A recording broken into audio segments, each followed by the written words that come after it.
Now we're going to discuss eicosanoids. So what are they? They're also a class of lipids.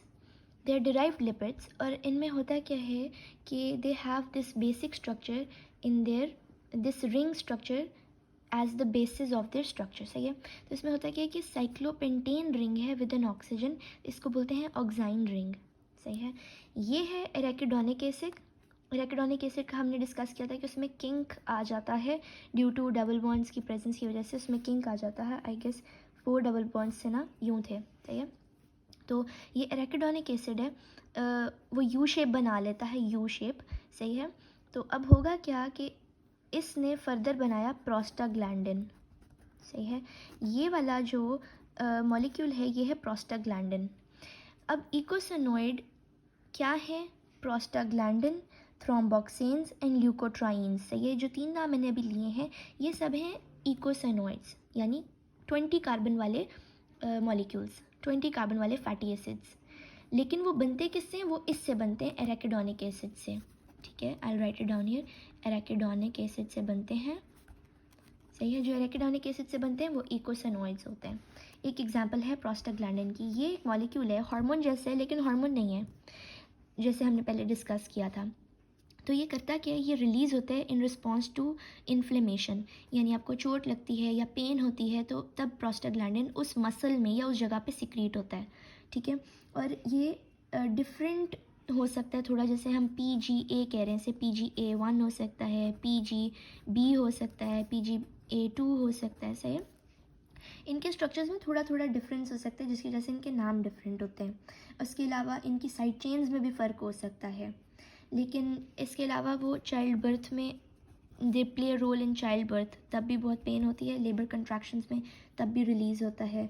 They also play role in blood flow, यानी blood को flow करवाने में vessels के साथ, inflammation के साथ. किसी आर्टरी में इन्फ्लेमेशन है तो वो क्या करेगा? किसी कैपिलरी में ब्लड फ्लो को करने रेगुलेट तो क्या करेगा?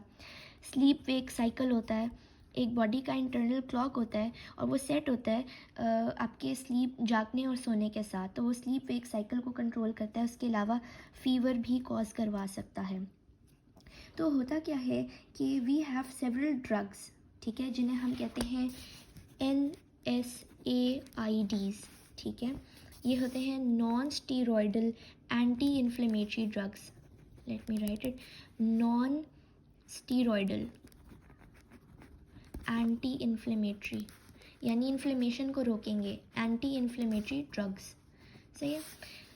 यानी इसमें स्टीरॉयड कुछ भी नहीं है. स्टीरॉयड का हमने डिस्कस किया था कि फ्यूज्ड रिंग स्ट्रक्चर्स होते हैं काफ़ी सारे, तो वो स्टीरॉयड बनाते हैं. इसमें ऐसा नहीं है और वो इन्फ्लेमेशन को कम भी कर रहा है. तो ये इसकी एग्जांपल है एस्पिरिन. ये हम डिफरेंट सुनते भी हैं अक्सर नाम, मेडिसिन में एस्पिरिन होता है, पेन किलर होता है. वो क्या करता है कि इन्फ्लेमेशन को कम कराता है. वो क्या करता है कि वो प्रोस्टाग्लैंडिन की सिंथेसिस को रोक देता है. सिंथेसिस ऑफ प्रोस्टाग्लैंडिन, जो कि प्रोस्टाग्लैंडिन क्या कर रहा था? पेन कॉज कर रहा था. तो उसको सिंथेसिस को रोक देगा एस्पिरिन. ये ड्रग है ना, मेडिसिन है, वो उसकी सिंथेसिस को रोक देगा और हमें नहीं फील होगी पेन. उसके अलावा एक और इकोसोनोइड है जिसका नाम है थ्रोम्बोक्सेन. ठीक है. थ्रोम्बोक्सेन क्या करेगा? ब्लड क्लॉटिंग में हेल्प करेगा. जब हम थ्रोम्बस वर्ड है, थ्रोम्बस का मतलब होता है क्लॉट फॉर्मेशन, तो ये ब्लड को क्लॉट करवाएगा. ठीक है. और थ्रोम्बस फॉर्मेशन से हम ये याद रख सकते हैं. और ये बनेगा कैसे? जब एराकिडोनिक एसिड की ऑक्सीडेशन हो जाएगी, तो ऑक्सीडेशन होने के बाद वो कुछ इस तरह का स्ट्रक्चर बनाएगा जिसमें ऑक्सीडेशन यूँ हुई हुई है इसकी, यहाँ पे भी ऑक्सीजन है और लाइक दिस. ठीक है. बाकी एराकिडोनिक का वही स्ट्रक्चर आप पीछे कंपेयर कर सकते हैं कि बिल्कुल वही स्ट्रक्चर है, सिर्फ यहाँ पे ऑक्सीडेशन हो गई है.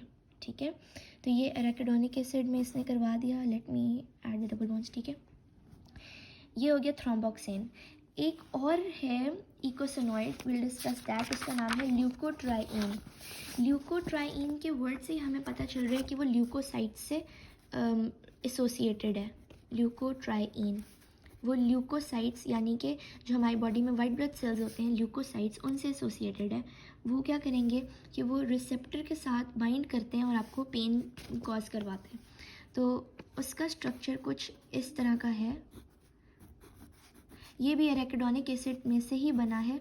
अब इसको आप पीछे से कंपेयर कर सकते हैं एराकिडोनिक एसिड के साथ कि इसका स्ट्रक्चर में थोड़ा सा डिफरेंस है मगर है उसी तरह का, ठीक है। So this is a leukotriene. Leukotriene के बारे में हम और पढ़ सकते हैं, लेट मी चेक।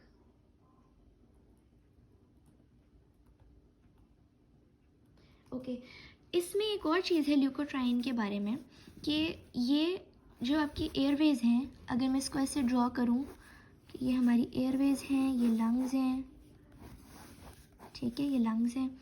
तो airways are these, all these vessels are airways. ये हमारे पास ब्रोंकस है और ये ब्रोंक्यूल्स है।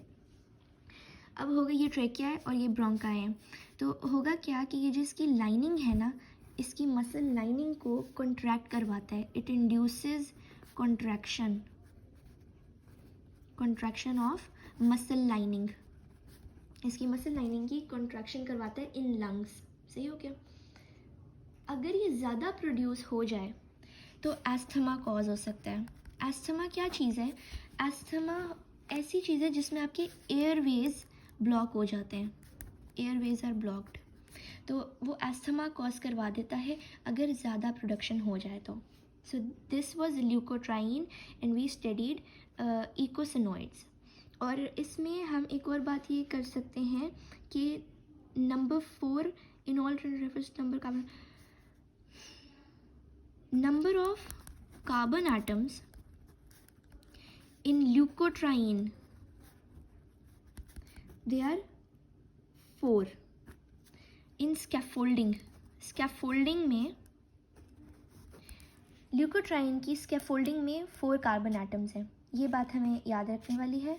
और उसके अलावा ल्यूकोट्राईन की और कोई ऐसी ख़ास एग्जांपल भी नहीं है, कोई डिटेल भी नहीं है। एक चीज़ हमने डिस्कस नहीं की थी वो ये है कि naturally occurring fatty acids have even number of carbon atoms.